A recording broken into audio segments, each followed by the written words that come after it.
Do I think for sure that God had the sun and the moon quarrel with each other and then God diminished the moon and that's exactly how the sun and moon came into being? I don't know, but I'm open to the not knowing. I'm open to a reality where it could have been that way. And I think that there's value in not dismissing people's experiences or people's beliefs. And it comes with a certain kind of arrogance. Like, I know the truth, and the truth is that reason and rationality is the crown of all things. And if you don't think like me, or if you don't value those things like me, then you must just be a very stupid, foolish child who has to be corrected and set on a proper path of reason. And it's just very odd to decide that only certain types of people who think certain types of ways are welcome within Judaism, for example, is a problem. I think we all need to be welcome, and I think God designed it so that all of us can exist here happily. I'm Scott Kahn, and this is the Orthodox Conundrum.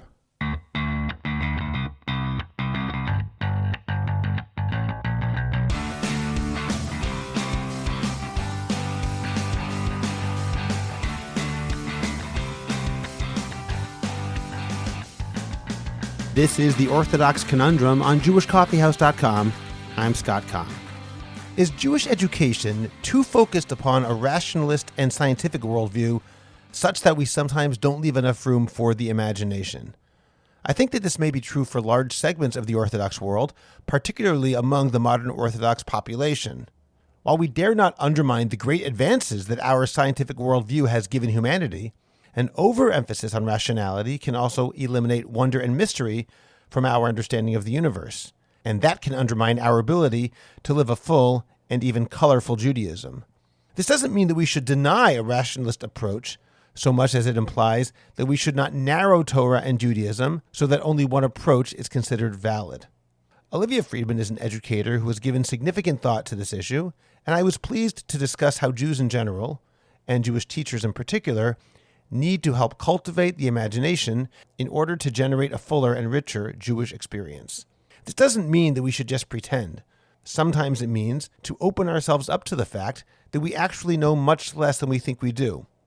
In that vein, Olivia and I talked about the difference between quote-unquote happening truth and story truth, the possibility of taking some surprising midrashim literally, how we can acknowledge the existence of multiple truths without falling into the trap of thinking of truth as relative, what we can learn from the movie Wicked about the different types of truth, why teaching midrash from kindergarten through 8th grade is essential to our kids' Jewish development, and why only using pshat creates serious educational and theological problems, whether we should establish a hard distinction between pshat and drash, the importance of pointing out that midrash isn't just fantasy literature, but a serious genre based upon very close reading and exceptional learning, yet why it's also time for the creation of more Jewish fantasy literature along the lines of the work of J.R.R. Tolkien and C.S. Lewis, the ways that we unfortunately, quote-unquote, shrink the world down to the size of our certainties, and more.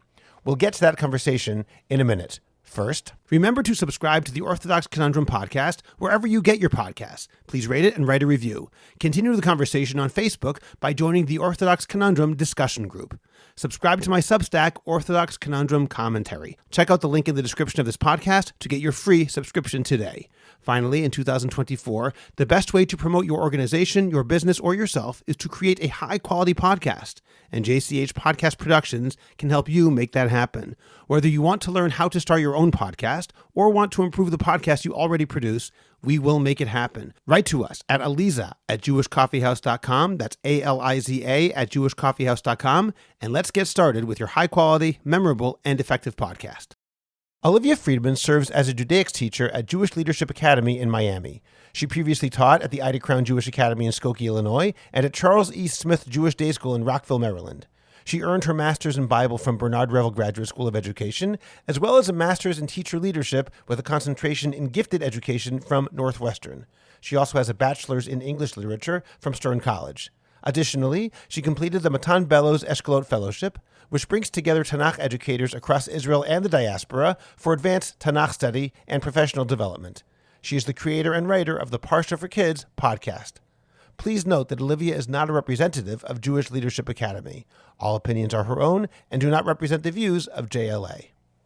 Olivia Friedman, thank you very much for joining me today on the Orthodox Conundrum podcast. Thank you so much for having me. I'd like to open up, Olivia, by quoting something that you cited in a Facebook post. It itself was in response to my interview with Gila Fine several weeks ago in episode 227, and you talked about a book entitled The Things They Carried by Tim O'Brien. I'm going to quote you now, Olivia. The stories in The Things They Carried never took place, and yet this book has become a seminal work about the Vietnam War. This is because, as is stated in the book, a thing may happen and be a total lie. Another thing may not happen and be truer than the truth. There is historical truth and there is story truth. We are poorer today in that many people only comprehend historical truth. And I'm fascinated by that statement, truer than the truth. And I'd like you to elaborate a little bit what this means to you. Sure. So, as you mentioned, Tim O'Brien focuses on what he calls happening truth and story truth. And happening truth is what actually happened. But what is story truth? So if you want to convey something in a way where it really explains something to people so that they feel it in their souls, perhaps it even impacts them, it changes how they live. Oftentimes, the best way to do that is through a story, whether that's deliberately fictional or whether, as in this book, The Things They Carried, sometimes there's magical realism and it's very clear that it can't have happened. But other times it seems as though it could have happened. Like you have this veteran talking to his daughter, and only people who have actually studied the book realize that this person never had a daughter. And so even that is fictitious. And what those layers do is they enable people to feel a lesson in a way that they couldn't otherwise. And an example in the book might be people were trying to consider whether they should serve in the Vietnam War or not. And so maybe the real historical truth is that someone sat down in their backyard and they thought about it and they made a decision. But in a story version, maybe you have the person going out to a river where they're next to the water and there's this deliberation that is taking place and the symbolism of the waves and what does that mean. And what that can do is it can symbolize to the reader in a way that the actual happening truth does not, all of the emotions, all of the feelings, and how difficult the decision was. And I find that that is an important way to be, or an important way to live. Another example I might give is Wicked right now is a movie that's made its way to theaters. It's based on a musical, which is based on a book. So for right now, I'm just going to talk about the movie and the musical because they're different from the book. And been a massive success. Like it opened up to a huge box office success. And all of the things that are in the movie are things that could be said with some kind of historical lens as well. Meaning the movie is coded in such a way that it could really in many ways mirror the Jewish experience. It could also mirror the Black experience. You have a person, she's born green. I'm going to put in a few spoilers. And because she's born green, she faces prejudice and she faces hatred, and people are not kind to her and people are not good to her. And she has to determine where she stands in the world because of that. And you might say, what is the purpose of all of this, right? I could just tell you a historical truth of things that happened where people were oppressed or where Jews were marginalized and Black people were marginalized, and that would be enough. But people are open to story truth in a way that they aren't necessarily always open to historical truth. And there are people who can go and see Wicked and walk out of that either feeling very connected or feeling a call to action who wouldn't necessarily have that same experience from reading a history book. That's very interesting. I think it's something that's relatively new that's occurred in the past 150 or 200 years, that people only look at historical truth as actual truth and don't acknowledge that there could be other types of truths that are out there, whether it's mythological truth or story truth. Yes, I think that is something that is newer. And Gila Fine actually spoke about that when she was talking about in her Agadata podcast, that a lot of times we are very concerned now with, well, did it really happen? Or is that true to history? And even history. And this is the thing that's so interesting. Like when I learned history, at least, and I had a fantastic teacher, Kevin Randolph at North Shore Country Day, he would bring different theories and different narratives and different, like history is written from different perspectives. Not even the historians all agree as to what happened or what caused something. And so it's a little bit silly, a little bit presumptuous sometimes to say, well, history is what happened. Sure, but why did it happen? And who was involved? And which narrative are you reading? And whose perspective are you taking? The idea that there could be such clarity is in and of itself, I think, not really accurate. And I think we have to be careful, at least in my opinion, because there is a difference between saying there are multiple truths and multiple types of truth and saying truth is relative, because I don't think you're saying the latter. No, I'm not saying that truth is relative, especially as Jews. We believe there is an objective truth, and we believe in the divinity of the Torah and in God having given the Torah and all of those pieces. But what I am saying is that I think that the Torah was written very much in the language of man and for humanity, for men. And what I think that that means is not only what people like to focus on, which is maybe the personalization of God or the anthropomorphisms where it says God felt or God saw, but beyond that, I think the fact that the Torah was written in a way where it contains narrative and it's not only a book of laws is because God understood that there is a certain way that we as people and human beings learn and are able to internalize messages, and that the narrative is essential for us to successfully do that. Okay, we're going to get back to narrative in the Torah and in other books soon. I first want to ask you about this idea of multiple truths and different types of truth, and see if you could apply it to midrash and agadah, the non-legal portions of rabbinic writings. Sure. So the way I like to frame it when I'm explaining this to my students is like this. If we had a time machine and we could go back in time, there would only be one thing that historically happened. It cannot possibly be, for example, let's talk about even just Parshanut, aside from Midrash, but let's look at Parshanut on Moshe has this Isha Kushit episode. What is going on with this Cushite woman? Who is she? So Rashi brings down an approach where he says that that's Zipporah, and he comes up with renderings of how it could be Zipporah. But there's other approaches that say that she's actually a completely different person. If we could go back in time and see who Moshe married or divorced or so on, there's only one thing that happened. They can't all have happened. They contradict one another. But that having been said, even though if I had the time machine, there's only one thing that happened, there is value in understanding and learning the different approaches to how we should read this episode and story. Because even if those other things in the end did not historically happen, the fact that those became important ideas that were passed down to us, whether through the Parshanut and the commentary and the exegesis or through the Midrash, which often came before, there was something that they were trying to convey to us about what we should understand or how we should act, or what was it that Moshe and not Moshe, but Aharon and Miriam did wrong in that episode. And so those truths, which maybe we could really refer to it as the story truths, as opposed to the happening truths, have inherent value, even though historically speaking, they can't all have occurred. Okay, Olivia, I'm going to go back into that Facebook post, and I'm going to quote a relatively long selection from it again. Here we go. Gila Fine believes that Agadot are works of fiction crafted by the rabbis for specific purposes and to reveal particular lessons. My read of Agadah is not Fine's, although I also love literary analysis. I think some of Agadah is clearly, deliberately crafted because there are obvious comparisons that could be made between those stories and other extant literature of the time. I noticed this as a child because there were clear tropes and parallels in the fairy tales and folklore I was reading that appeared in extremely similar Talmudic narratives. But I think other events did, in fact, occur. And certainly, I think it all could have happened. That's because I have a magical bent and think anything is possible. The same way there's a God and angels, there definitely can be an Elijah and Satan who both walk the earth, wearing multiple forms, each masters of the skies, and raise the question, who are you encountering? A hero or a villain? Thus, unlike Gila Fine, I am not troubled by Haredi, or at least Hasidic, understandings of Midrash, where all of them really happened. The belief that all the midrashim could and did happen simply means that you believe in a world where God's power is possible and visible. If God is master and can create angels, there's no reason he can't also create and be attended by demons.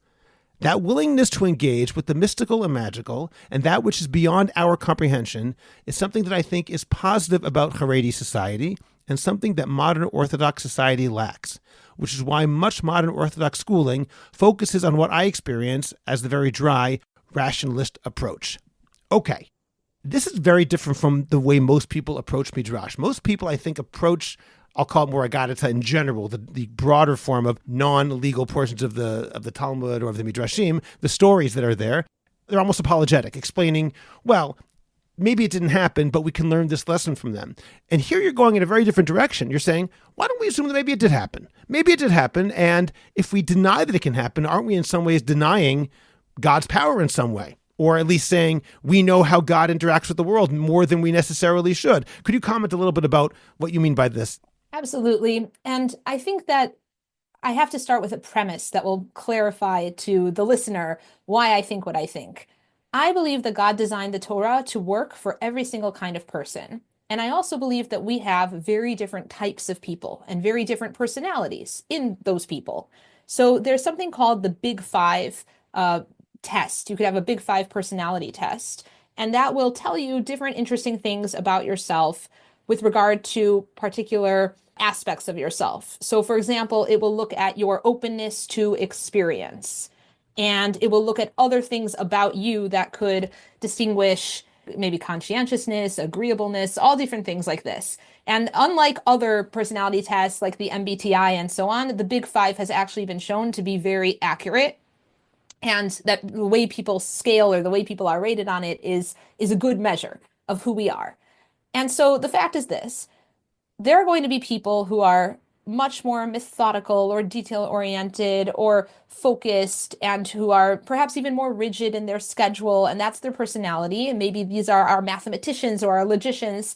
There's also going to be people who are literary and humanistic and very open to experiences and flexible. And all those people are supposed to keep the same Judaism. We're all part of the same religion.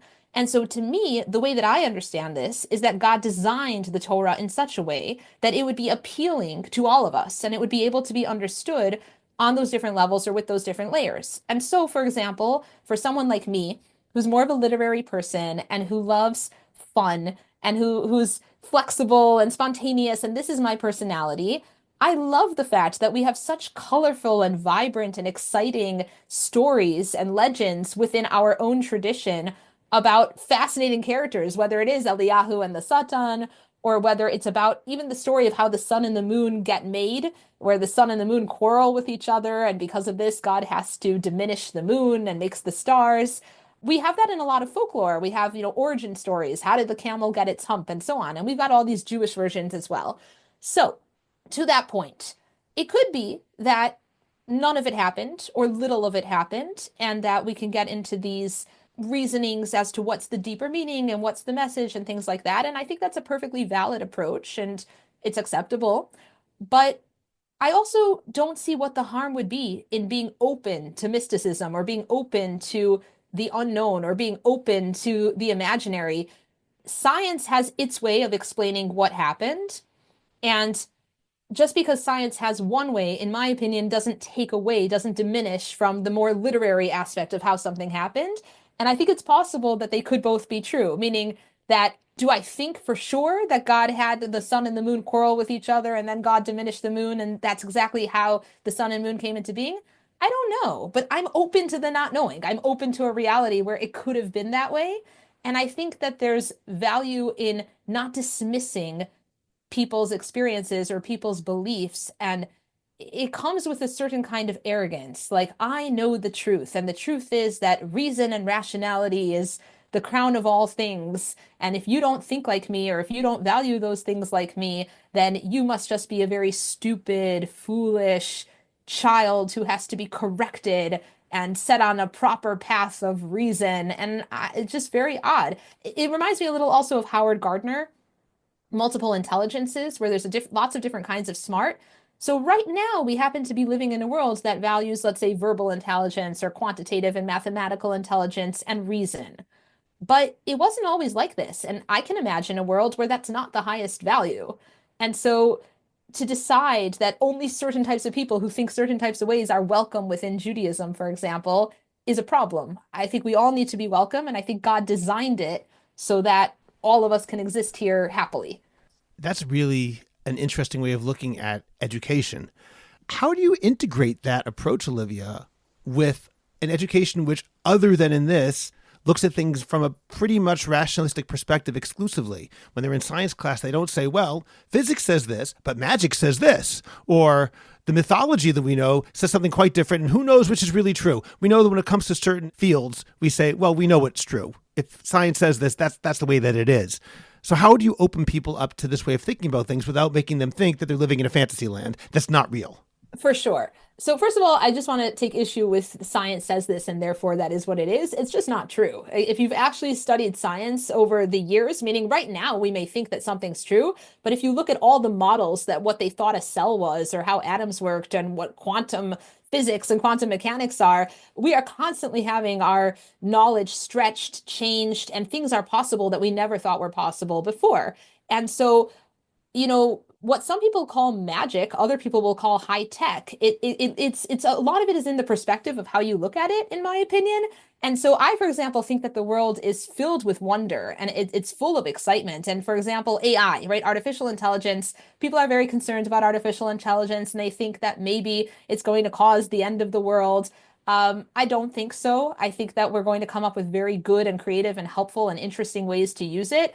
But prior to a few years ago, no one could have envisioned a reality in which you were able to type in some text and create an entire movie. Like it wasn't in your mental framework. But just because something is outside of your mental framework doesn't make it impossible, doesn't make it untrue. It just means it's not comfortable for me. It's not in my mental framework. So again, I wouldn't insist that someone needs to take the midrash literally. I don't think that that would be a valuable thing to do. And I think that there would be students who absolutely shouldn't, and that they will connect to Judaism much better when they're provided with a more rationalist framing or perspective or how something could be understood in a way that makes sense to them. But I also wouldn't discourage a child who believes in midrash as making sense to them and say, well, it can't be. You shouldn't, unless there's one where it would really clash with something fundamental, which there are certain midrashim. I should probably qualify this. There are certain midrashim that I don't always think should be taught, but that has to do with developmental ability. And that has to do with my approach to midrash in general. I think that midrash is a fantastic way to teach kindergarten through eighth grade because I think it's the developmentally appropriate way to teach those ages. And let me explain what I mean. We know from child development and how children think that children begin as very concrete thinkers. And even to the point that when they're very little, when they're still babies, they don't even have something like object permanence, right? The idea that I have an object here and I've put a tissue box in front of it and the object is still there, they don't know. These are all things that they have to learn. So eventually they learn. They have black and white thinking, very concrete thinking. They also have magical thinking, where they attribute fault to themselves. And all of this is documented. Like you can look at the psychology and Piaget and so on this. And then as they get older, they become more capable of abstract and nuanced thought. If you take a pshat approach, not even just rational, but just simple pshat approach to teaching Torah, and you teach that to young children, to grades, let's say K to 8, I think you have many theological problems that come with that. And the most obvious example is the story of Yaakov and Esav. Because if I read the Yaakov and Esav story simply as pshat, and that is how I teach it to kids, I have a story of two kids. They happen to be born different. And one of them is a hunter and likes to be outdoors, and one of them is someone who likes to study and learn, and he wants to be inside of his tent. And one day, yes, there's an oracular incident with the mom. So the mom is informed of something, but we're never told whether the mom tells her sons what she's informed of. So as far as we're concerned, the mom has certain information, but the sons don't necessarily. One day, the hunter comes back, and his brother decides to really just play what seems to be a mean trick on him and says, hey, yeah, I'll give you some of the red stuff, but only if you sell me your birthright. Because this is a pshat reading. And on a pshat level, what I've now created is a situation in which this person who has played a mean trick on his brother, stolen the birthright, later on stolen the blessings. This is the person who's favored. This is Yaakov who becomes Yisrael. That's the one that I descend from. And there are just a host of theological problems that come from that I think are solved by using midrash carefully when you teach. And so I would say definitely use midrash because they address the whys. They make people into heroes and villains, which fits with concrete black and white thinking and how children are at those ages. And when children are capable of abstract thinking, which is typically eighth, ninth, higher level grades, that's when you can really get into the very interesting layers and the parshanut and make sure to unpack it so that they don't think that midrash is the literal reading only. They know that what's in the Torah and what isn't. Because what I do want to avoid, and this is what many people bring up, is where a kid thinks that the story of Avraham smashing idols is in the Tanakh. The kids should know that that is not there. But I don't think that it's so important that they know that it's not there that we should go to a pshat-oriented approach for K to 8. When you say that it's important for them to know that Avraham smashing the idols does not actually appear in the Bible, do you mean even for that K to 8? Or do you mean teach K to 8 as if that's what's there, and later on you correct it by saying, well, that technically wasn't there? In other words, are you saying that all along you explained to them this isn't necessarily there, but I'm going to tell you the story anyway? Or do you not make that clear until they get older and can handle the pshat, so to speak? So obviously there's different approaches. I think it's better, in my opinion, even when teaching K to 8, to make clear the midrash says. And then that gets into a definition of how do you define midrash. And actually, Hadar, which is an organization that's conservative, or egalitarian, I don't know if they officially are aligned to a particular denomination, but they have this wonderful parsha thing that they put out called Devash. And in Devash, they have different sections. One of the sections is midrash, and they've defined midrash as the rabbis or the sages doing very close reading of the text and then learning out information based on that close reading of the text. And I thought that was beautiful because it's very accurate and it helps explain why is it that the rabbis can write or come up with midrash, but I, as a 10-year-old in my class, cannot. And you have to explain midrash is not just someone making up their own fairy tale or their own fanciful take on something. It is very much based on close reading of the text and on the psukim. It has to fit with the whole rest of the narrative portions, right? It has to not contradict something else in the Tanakh in order for it to make sense. And only someone who's super learned and who knows all of that is going to be capable of coming up with something that's actually authentic and that fits within the symphony of the Tanakh and reading the Tanakh contextually. So, yes, I think I would explain to children that we're going to read the psukim. And by the way, over here, based on this, and if they're capable, I would show them in the pasuk. Like one very obvious example is with the whole story of the plagues and the frog. There's a grammar problem in the pasuk that leads to the understanding of there being one large frog that arises, and then the midrashic interpretation that maybe they hit the frog and other frogs were belched out of that frog, and that's how there were swarms of frogs everywhere. But there's a reason for it. There is a grammar problem. It's in the pasuk, and you can see it straight up. And so if you are able to, and it depends on the students and their ability to learn, but show that to them so that they see, and then you explain the story to them, fantastic. Now, when they're little, this is going to be hard to grasp, right? If you're teaching a 3-year-old, a 4-year-old, or a 5-year-old, you may say with your language, the midrash says, and they may not fully comprehend at those ages, and they may think that, yes, Avraham really did smash all the idols in the shop, or Avraham really did go into a furnace and he survived. And I think that's perfectly acceptable for those ages, and that the deeper layers of learning or the more clarifying learning can happen at an older time. Okay. I want to also get back to what you said at the beginning when you corrected me. And I'm glad you added that corrective about science, because I personally think that there is too much of an emphasis sometimes on rationalism/science being the only real source of truth. And I think, to put it in a philosophical term, that in a post-Kantian world, it doesn't make any sense to say that. It's impossible for us to look at the world the way that the Rambam and the Modern Orthodox or the early Jewish philosophers or any philosophers from that time looked at, as almost everything is accessible to the mind. We know that even that which is accessible to the mind is not necessarily correlative with that which is outside of the mind. There's no way we can actually prove that. And because of that, the fact is, on some deeper level, we have to say that anything is possible. We don't necessarily want to go there because our lives would be chaos. But at least in theory, we have to acknowledge on a philosophical level that we can't prove that science is correct because there's no such thing. Right, and the boundaries are always being broken when it comes to science, and what seems possible one day and what is possible the next day, I just think that there's more uncertainty than people like to think about what's out there. And I also think that this is very important, that knowing how something works or the what of something doesn't provide the why. And you need the why. In order for Judaism to be a powerful religion that people glom onto and are interested in and want to carry forward, there has to be a why. There has to be something driving my acceptance of these laws and these rules and an understanding of what God wants of me. And I think Midrash does an amazing job of delivering that information in stories that can be understood in different ways depending on your ability, your age level, and your mental comprehension. So that leads me to a quote which you sent to me from a magician named Nate Staniforth, and he wrote a book apparently called Here is Real Magic. I don't know him, I don't know the book, but you said to me that you wanted to talk about his quote just a little bit. Yes. So he's a magician, and he had this girl come up to him after a show and ask how a certain trick was performed. And he said he didn't want to explain it to her. And she responded, "Well, I'm just going to Google it." And now this is where he goes with that.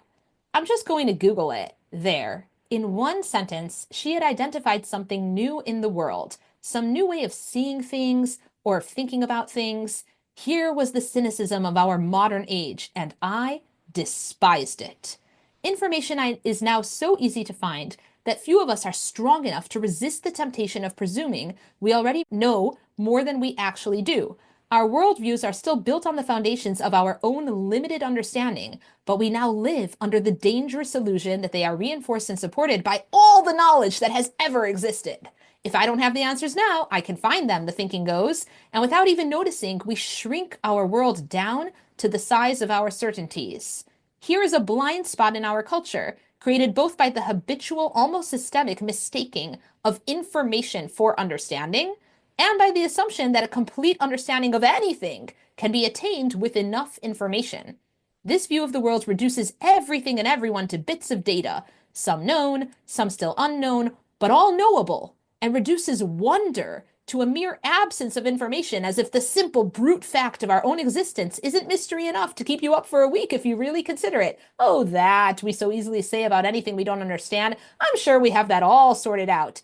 And in doing so, we insulate ourselves from any facts, opinions, and ideas, those pesky things, that ask us to venture away from our own reality. I see this as a very important way of looking at the world. But on the other hand, one could argue, yes, but she's just going to Google it because there is an answer.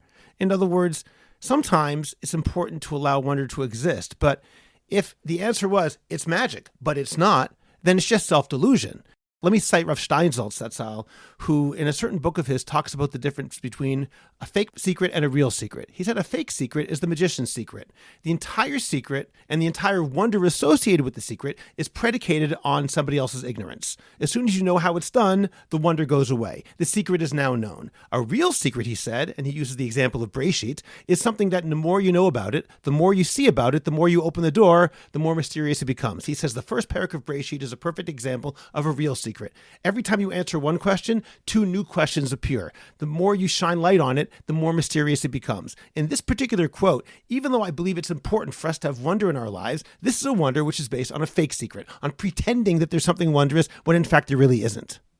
Yes, I think you make a very good point. And part of this has to do with, again, ages and where you are in your life. And are you a child and are you an adult? But I do think it's also about an orientation towards the world.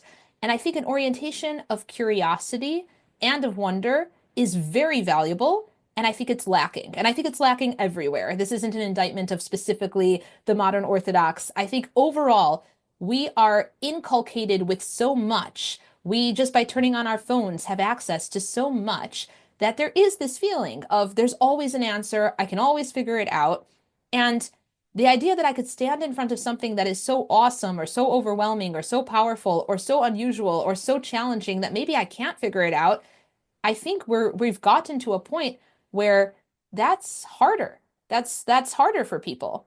And so I don't disagree. I mean, I see the value of what Rav Steinsaltz is saying, and I'm not saying that everyone needs to always not find out the magic tricks from the magician. If you'd like to find them out, go ahead and find them out. But there's an attitude that comes with it. There's an attitude of curiosity, of I'm so curious how he did that. Let me learn, as opposed to, that's fake anyway. We can just Google it. And it's that cynicism that I think is death promoting. Like I think that's bad for people. I think it's definitely bad for kids because kids start out so curious. And if you meet a kid in preschool, they're so curious. And even a kid in early middle school is so curious. And unfortunately, sometimes by the time you get them in the higher grades, that curiosity has been completely drilled out of them so that their only focus is on doing whatever work they need to do in order to get a good grade.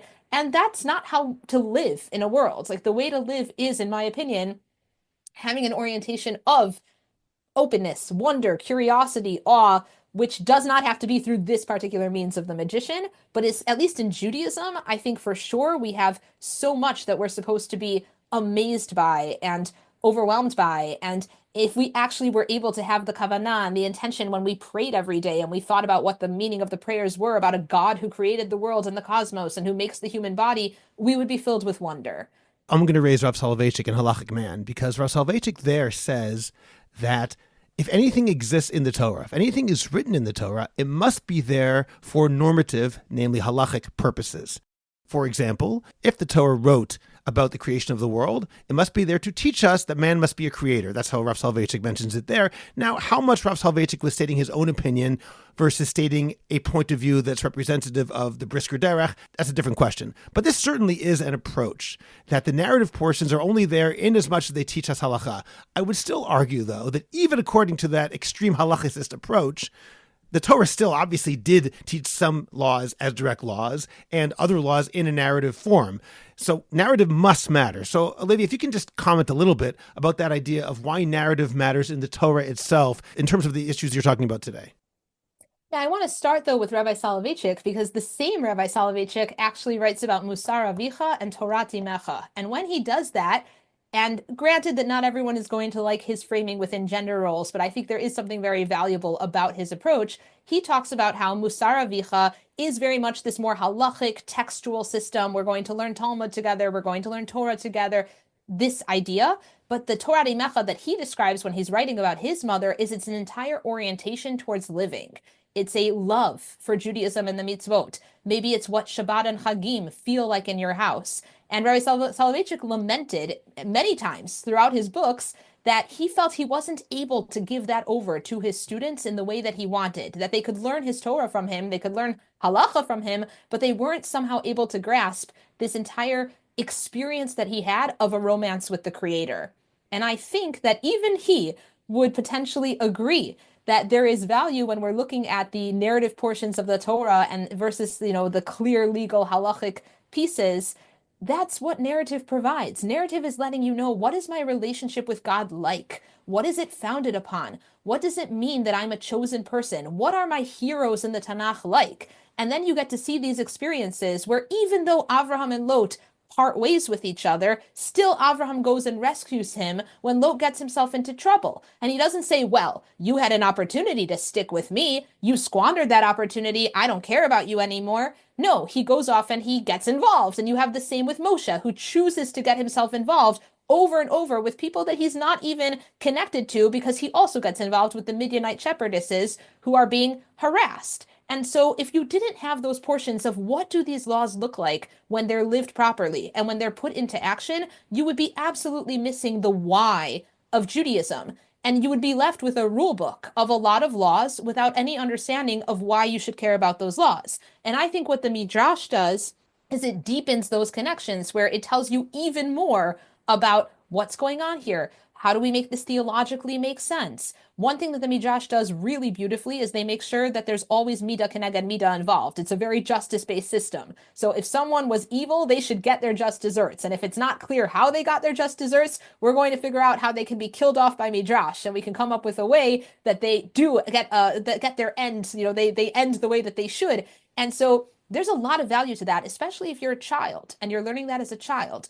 There is an order to the world. There is a system of justice in the world. And that's why I think that depriving children of that approach and not teaching them midrash and focusing so much on pshat creates a theologically very problematic, very challenging Torah that is not appropriate for most children at that age because that's not even where they are cognitively. If I can just add one point to that beautiful point you just made, I would say that there are certain midrashim where justice does not prevail in a different kind of way, though. Specifically, those agadot that deal with the malachei hasharet, with the ministering angels. Very often, the ministering angels are presented as saying to God, how can you do this, God? This isn't fair. He's being extra nice, in other words. He's not actually being totally just. He's showing mercy, and God will answer however he answers in any given case. To say that, yes, everything on some level is fair, but sometimes it can be even more than fair. There's also a divine level of mercy or trans justice, which also exists in the world. Absolutely. And I agree with that completely. And I think that this is, again, how are you supposed to be in a relationship with God? You can't do that unless you know God. The way you're going to know God is through his interactions with human beings, with humanity. And the way you're going to see that is, yes, of course, by being given his rules and his commandments and how you're meant to live your life. But you have to understand why. What is the problem that God is trying to solve? And so most of Breshit, for example, sets up the problems that God needs to solve about the corruption of humanity, about rape, about sodomy, about sexual assault, about people taking what's not theirs, taking women that are not theirs. And so you see, there are fundamental problems that we must address, and therefore God is going to give you a system by which he hopes to address those problems. I think the Midrash especially deepens this. For example, Sodom. right? If you learn the story of Sodom without midrash, you know that there was something wrong because God sends people in angels to overturn the city. You really don't know the details of what exactly was wrong. What was so bad? What was so wicked? Why did these people deserve this? There are big theological questions. The Midrash comes along and gives you explanations that will help it make sense as to why this occurred, which is very satisfying for many people, and I think especially for children, because otherwise you're left with this theological problem of why did God overturn these two cities and how come everything that Avraham did to try to fight for them didn't work? So I think the Midrash is there to help even deepen that experience to enable people to connect with God the way that we hope they would. Okay, Olivia, I'd like to change gears just a little bit now. Earlier on, you mentioned that for a child, you can say, we can't just write our own midrashim. They really understood all of Tanakh, they understood Torah Shebaal Peh, and therefore the midrash isn't just a story. It's actually based on deep scholarship. However, there are, not necessarily in Judaism, but there are important Christian writers, for example, I think of J.R.R. Tolkien and C.S. Lewis, who wrote fantasy novels which are largely based on or metaphors for certain Christian beliefs. There's plenty of Christian fantasy literature. However, in Judaism, at least as I understand it, and I'm not an aficionado of fantasy literature, there's far less. There's no Jewish Narnia. Let's just say that, at least as far as I understand. And the question is that something which we should have? Is that something that we would want to have in the future? Am I right to say we don't really have it? And should we have it? So Jewish fantasy has exploded. There was an article back in around 2010, I think in the Jewish Review of Books, that said something along these lines, like why is there no Jewish Narnia, or why does that not exist? So it has exploded. I'm just going to list a few. There's now The Familiar by Leigh Bardugo. There's The Golem and the Genie, that's by Helene Wecker. There's The Pomegranate Gate by Ariel Kaplan, and there are many others as well. That having been said, I think that you're correct to say that none of them are as well known as a Harry Potter or as a Narnia series. I think it would be an asset if we had people really deeply understand the fundamentals of Judaism such that they could take some of them and put them into that kind of fantasy world because, and this goes back to what Midrash is also doing, right? When you couch something in a story, stories are memorable. People remember them, and you can remember it on a child's level, and then you can remember it on a higher level and understand the meaning behind it. So when people read Narnia when they're kids, most of them are going to remember that there's a white witch and there's Turkish delight and the scene with Aslan as the lion and the stone table, and they're not going to know what it all means. But if someone was theologically inclined, it would be really cool for them to discover the layers of meaning. And so I think that that is a goal. I think it would be great if we would be raising more creative people and more imaginative people, and also people who just had enough knowledge of their traditions and of the fascinating characters within the Agadah and within the traditions to be able to make use of them in the literature they might create.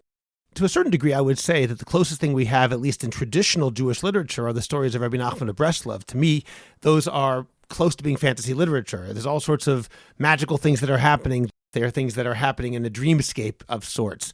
But on the whole, it remains something which is quite rare. Do you have any thoughts about why that might be the case? Why is it that in Jewish literature, there is no fantasy literature as such? And I'll tell you, by the way, I have thought about this. I have no idea if this is right, and I haven't given it deep thought. But part of my own thinking is that because Judaism has sort of an anti-magic bent, because we say that magic is asur, we're halachicists, and we say that you're not allowed to do magic, and according to the Rambam, that means even illusionism is prohibited. Others disagree, meaning even if it's fake. He's not saying that there's actual witchcraft. He's saying even just a magician's art is, let's say at the very least, questionable halachically. So to have fantasy literature, not that it's asur, that's not what I mean at all, but we have this attitude that's ridiculous, it's striyot, and we should stay away from it, especially in a Rambam world. What do you think? I think it's possible that that feeds into it for sure. I also question whether people are really able to pursue it even if they wanted to. So, for example, I can't speak to Israel, but I could speak to America. If you're going to live a modern Orthodox lifestyle in America, that means you're going to have to be in a certain income bracket just to be able to afford to live in a mainstream Jewish community and to be able to have the day school tuitions paid and weddings and so on. And this is something you've touched on in other podcasts that you've done about how we definitely have a materialism culture, and we also have a certain wealth bracket that prices people out, and how this is not how Judaism was meant to be, and everyone was supposed to and really should have access to Judaism. And so I wonder, right, if there was a student who was really interested in creating their creative worlds, I think they could do it, but it would very much be positioned by most parents. They would be told that's a side hobby. right? You've got to go into something that's going to pay bills. You have to go into business, be a hedge fund person, whatever it may be. Something that I know is going to be lucrative. I know it's going to make money, but the humanities, the arts, and it's not just here in general. I think the humanities and the arts and creative endeavors are not necessarily as appreciated as they should be. But it's two pieces. It's just the practical money piece of it. And it's also the exposure. You really can't create what you haven't seen. And I don't know why it is, but we haven't I think that it's interesting because I know in Beis Yaakov schools, for example, we have a lot of creativity with the Erev Shirah model. There's a big production that people put on, but even that, it's usually Jewish stories that are being told or retold. If it's an original story, it might be an original Jewish story. It's definitely not going to stray into the realm of fantasy. So I'm hopeful that, especially now, there's a lot more access. This is one of the things that I'm excited about in terms of Sefaria. Sefaria has changed the world, and I think other places like it, alhatorah.org and so on. Now, anyone who wants to can go online and they can read Legends of the Jews by Louis Ginsberg, which is a collection of all different midrashim that are put together in a very readable English format, and anyone can get it, and you're not priced out of it. And so I'm hoping that perhaps as we now have more access and as people have the ability and the interest, maybe we will see someone deciding to take some of the fundamentals of Jewish belief and cast it within this form. And it would be a good thing if so. So I guess it's time for a Jewish Middle Earth. Is that what we're saying? It's time? Absolutely, absolutely. And while we're at it, I think that the same goes for TV shows, in that Game of Thrones took the world by storm, and there are people who have a lot of opinions about Game of Thrones because, and I agree, it is inappropriate in the sense that it contains a lot of things like nudity and so on, but the actual mythology of it, if you've read A Song of Ice and Fire, those are the books. It's incredibly well developed. It's based on history. It's based on a lot of episodes that occur in Tanakh that could exist in a story form or in a TV form for the books of Shmuel, Samuel, and Melachim Kings. It hasn't come about yet, but I'm hopeful that at some point it will. And all of a sudden, the same way the entire world was on the edge of their seats trying to figure out what's going to happen to Jon Snow, you might have everyone on the edge of their seats trying to understand what motivates Yoav. Who is Yoav? What is driving him? Why does he act the way that he does? He would make such a compelling character. I'm hopeful that one day we get there. Okay, Olivia, one final question, and it's a broad and reductionist question that kind of sums up a lot of what we talked about today. But if you're a teacher in a class and you say something, you quote a midrash, and the response is, come on, did that really happen? Or that didn't really happen.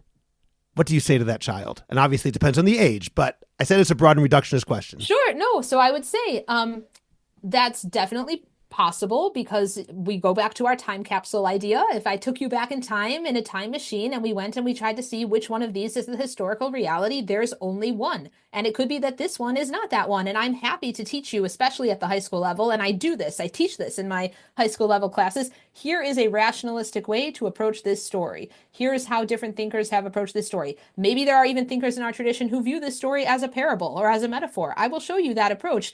I want you to find the approach that will resonate with you because it's very important to me that you, as a unique person with your unique personality traits and abilities, are able to find an access point into Judaism. And if we only teach, or we strongly prioritize teaching the more rationalistic approach, then the people like me, who are the humanist creatives and who just are not interested in, lots of, like, I'll bring this up with math. I was once dealing with a math teacher at a professional development conference, Mark Von Drasek, who's brilliant. I highly recommend him. And I said to him, what would you have done with a kid like me? I didn't like math. I didn't like numbers. They did not work for me. And he's like, so what did you like? English and English lit and stories and books. He says, I would have asked you to write the life story of a parabola. I thought that was brilliant. I would have definitely understood math if that had been the assignment. It was never the assignment for me, but I would have benefited. And that's what I'm trying to do in class too. I don't need everyone to believe midrash happened. Absolutely not. I do need them to have access to it, to understand it, and it needs to be presented in a way where here are different possibilities. Here's the banquet table. Here are the different options on the table. Some of you are more mystical. This might really speak to you. Some of you are more rationalist. Here's an approach that might speak for you. You choose. You choose. These are all within our tradition. You find the one that's going to be most resonant to you, and I hope that it helps you, and it helps you to lead a good, positive, and fulfilled Jewish life. And certainly we have to cultivate imagination. I think too often imagination has been submerged. Maybe it's time for a reemergence of the Jewish imagination in new and perhaps unpredictable ways. Olivia Friedman, I appreciate talking to you today. Thank you for joining me. Subscribe to the Orthodox Conundrum podcast wherever you get your podcasts, and please rate it and write a review.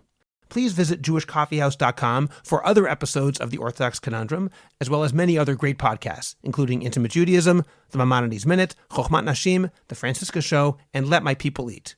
I'd appreciate it if you go to Apple Podcasts and rate and review the Orthodox Conundrum. It takes literally 2 minutes. It's just giving a certain number of stars and writing 1 or 2 sentences. Please like the Orthodox Conundrum podcast on Facebook and join our growing Facebook group, the Orthodox Conundrum Discussion Group, where you can feel free to discuss issues in Orthodoxy in an honest and friendly environment. I hope you'll become a Jewish Coffee House patron on Patreon. Just click on the link in the description of this podcast, and you can get bonus episodes, Jewish Coffee House merch, and more. You'll get special episodes on all sorts of topics that are only available to subscribers. And you'll be helping Jewish Coffee House spread our message of a welcoming, intellectually engaged, and honest orthodoxy. Just join Patreon. It's only a couple of dollars a month, and you can stop anytime, so join today. Finally, do you have a message that needs to get out? Do you want to promote your business, your organization, or your cause? The best way is by producing a podcast, and Jewish Coffee House can make it happen. I have experience producing hundreds of podcasts, both for myself and for satisfied clients. Whether you want to learn everything you need in one day, or relax and record and let me do the heavy lifting, Jewish Coffee House Productions will work with you to make it happen and make it even better than you imagined. Let me help you today. Write to me at scott@jewishcoffeehouse.com or go to jewishcoffeehouse.com, click on Productions, and sign up for a free consultation. Make your voice heard, promote your cause, sell your product, and engage an audience now. I'm Scott Kahn. This has been the Orthodox Conundrum on jewishcoffeehouse.com.